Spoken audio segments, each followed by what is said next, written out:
Bitta pasport bilan 16 ming dollar bilan shu xonadon egasi bo'lishingiz mumkin. Xonadonimiz 58 kvadrat, 3 xonadan iborat bo'ladi.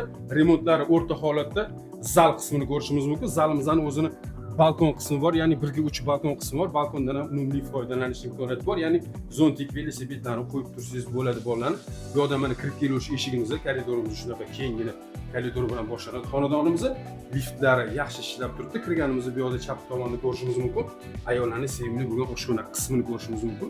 Yangi gaz plita, vichka, idish tovoq yuvadiganlari va mebellariga ega bo'ladi. Xonadonimizni ipotekaga ham to'g'ri keladi akalar. Xonadonimizga kirganimiz chap tomonda zal qismimiz bo'lsa, o'ng tomonda ota-onalar yotoqxonasi, tashqari qaragan oynalari bor.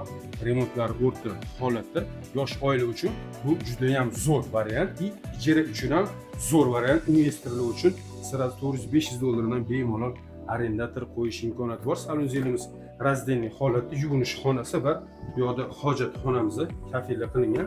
Bundan keyingisi bizani detskiy xonamiz bo'ladi. Bolalar yotoqxonasi, tashqari qaragan oynalari bor. Xonadonimizni Yangi Hayot tumani 5A da joylashgan bo'ladi. Ya'ni 2-3 metroni o'rtasida Simma gastitsani ro'parasida pishgan g'ishtdan qurilgan qizil g'ishtli domlardan bo'ladi. 7-qavatli domni 7-qavatda joylashgan. Xonadonimizni 3 ta xona, 58 kvadrat, narxi 62.900 dollar. Qiziqqan bo'lsa nomer qoldiraman.